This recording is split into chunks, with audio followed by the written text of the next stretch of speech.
Welcome to the Anthropic Claude Certified Architect Foundations CCA-F Question Bank Series. In this video, I've got 10 exam-style practice questions lined up for you, covering the kind of agentic architecture, Claude code, prompt engineering, tool and MCP design, and context management scenarios you'll see on the real CCA-F exam. Each question comes with the correct answer and a full explanation, including why the wrong options are wrong. Here's how to get the most out of this. When a question appears, pause the video, pick your answer, then hit play to check yourself. Ready? Let's dive in. Question 31.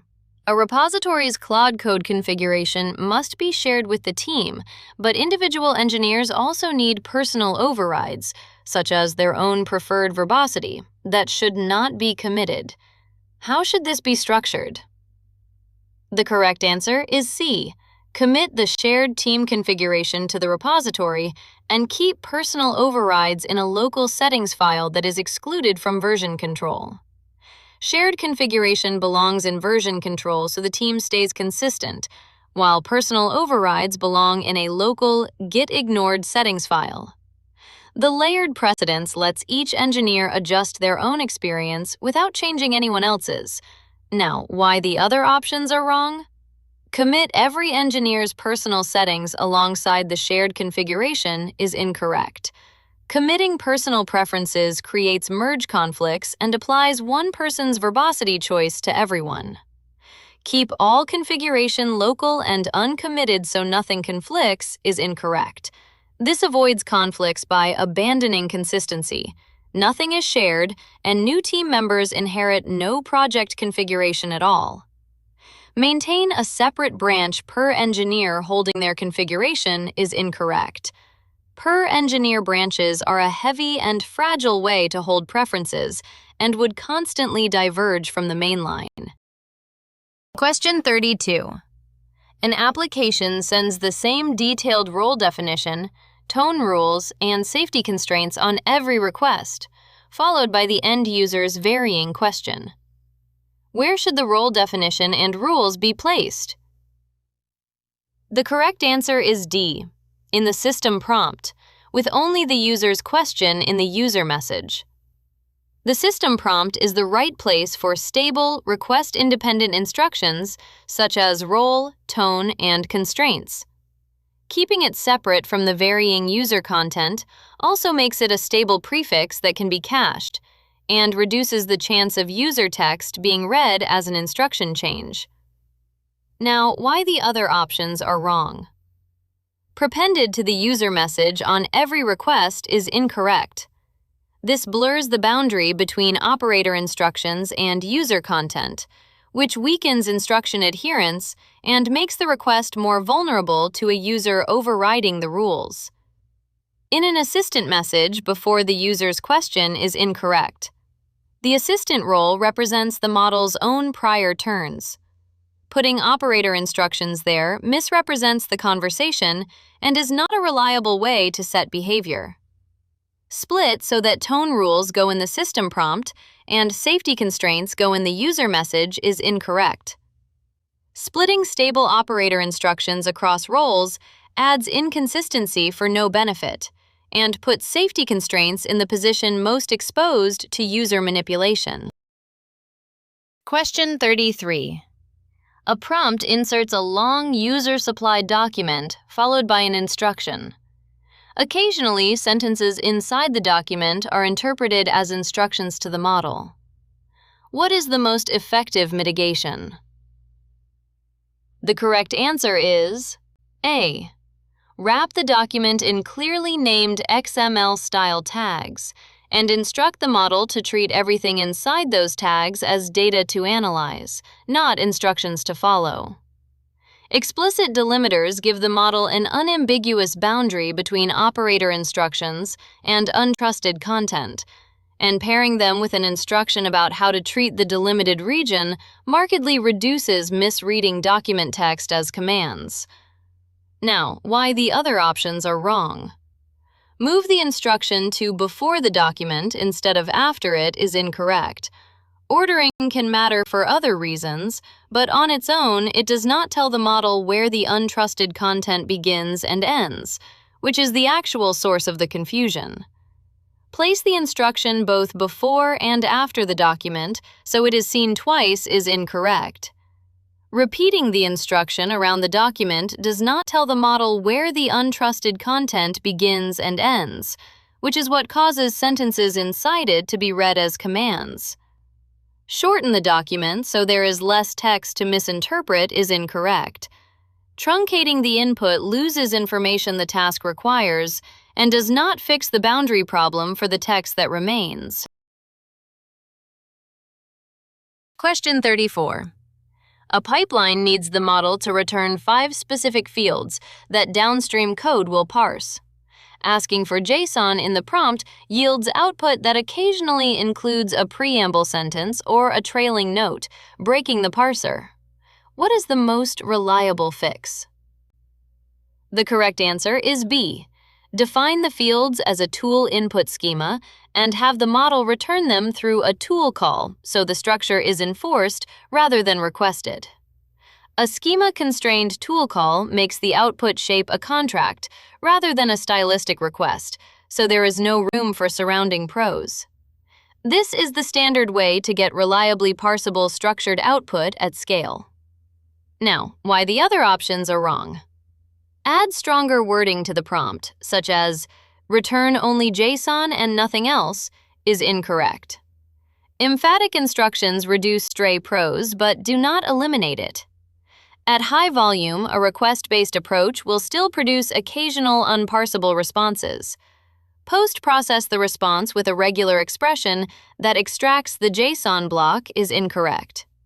Extraction is a reasonable safety net, but treats the symptom. It also fails in new ways when the model emits malformed JSON inside the block. Ask for the 5 fields as a numbered list in prose, and parse the numbering is incorrect. Prose numbering is less constrained than JSON, not more, and gives the parser a looser target with more formatting variation.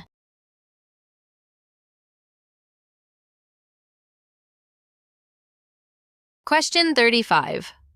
A developer wants to guarantee that a response begins directly with an opening brace, with no leading explanation, and is not using tool calls for this request. Which technique most directly achieves that? The correct answer is C. Pre-fill the beginning of the assistant's turn with the opening brace so the model continues from there. Pre-filling places the specified text at the start of the assistant turn, and the model continues from that point, which mechanically removes the possibility of a leading preamble. Now, why the other options are wrong? Add do not include any preamble to the end of the user message is incorrect. This is a useful instruction, but still a request the model may not honor perfectly. Pre-filling makes the opening token a given rather than a hope. Add an example response to the prompt that begins directly with the opening brace is incorrect. An example demonstrates the desired shape, but is still guidance the model may not follow on every request. Pre-filling makes the opening text a fact of the turn rather than a target to hit. Strip everything before the first opening brace in post-processing is incorrect.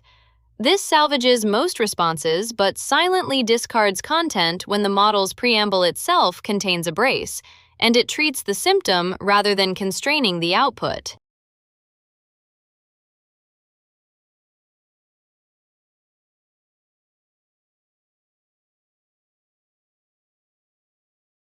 Question 36. An internal question-answering assistant sometimes answers from general knowledge when the supplied documents do not contain the answer, which misleads employees. How should the prompt be changed? The correct answer is D. Instruct the model to answer only from the supplied documents and to state explicitly that the answer is not present when it is not, and permit that abstention. Fabrication of this kind is usually caused by a prompt that offers no acceptable way to fail. Restricting the answer to the provided sources and explicitly authorizing not found gives the model a correct action when the documents are silent. Now, why the other options are wrong? Instruct the model to always provide its best answer, so employees are never left without one, is incorrect. This actively encourages the behavior causing the problem. An unsupported best guess presented as an answer is the failure mode being reported. Increase the number of documents supplied so the answer is more likely to be present is incorrect. Better retrieval helps, but it never covers every question, and the unsupported answer behavior would still appear whenever coverage fails. Add a final instruction telling the model that unsupported answers will be rejected is incorrect. A warning about consequences does not give the model a permitted way to report that the documents do not contain the answer, so it still produces one.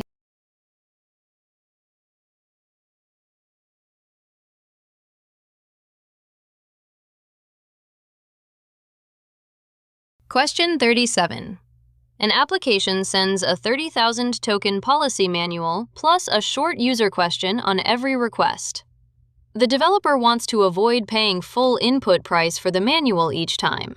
What structure is required? The correct answer is A.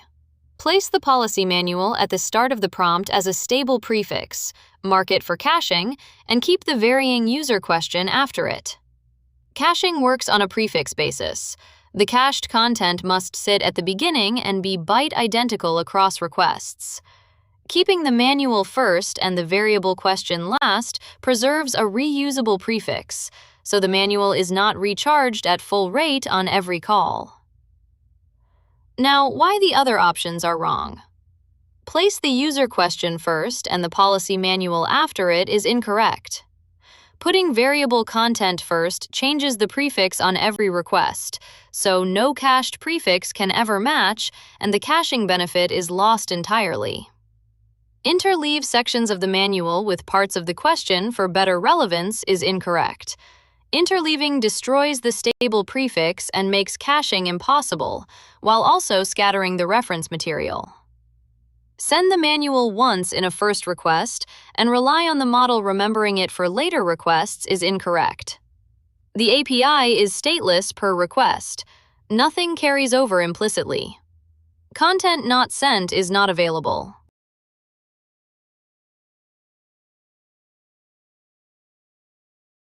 Question 38. A model must extract dates from messy text into a specific normalized format. Instructions alone produce inconsistent formatting on unusual inputs. What is the most effective next step? The correct answer is B. Add a small set of examples covering the unusual input shapes, each paired with the exactly correct normalized output. Few-shot examples demonstrate the target format far more precisely than prose can describe it. And choosing examples that cover the specific edge cases where the model currently fails is what makes them effective. Now, why the other options are wrong. Repeat the format instruction 3 times in the prompt is incorrect. Repetition adds tokens without adding information. The model's difficulty is applying the rule to unusual inputs, which a description does not resolve. Add many examples of the common, easy input shapes is incorrect. Examples are most valuable where behavior is uncertain.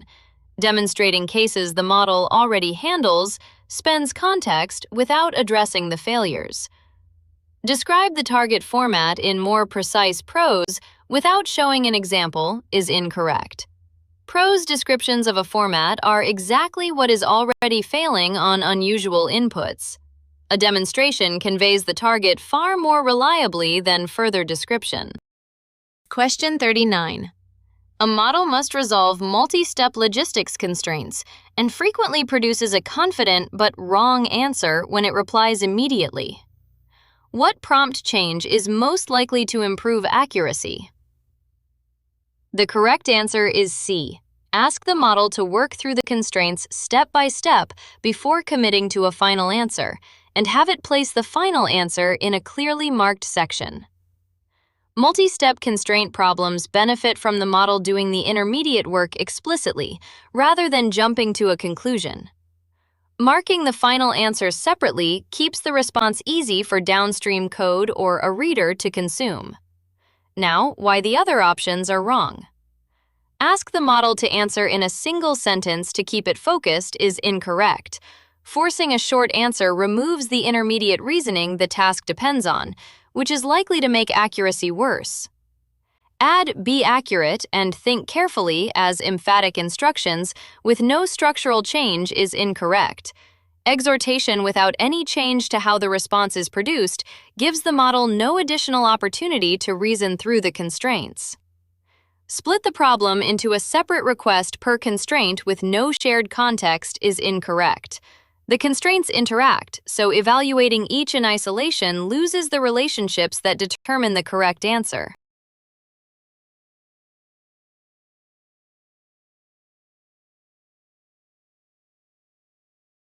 Question 40.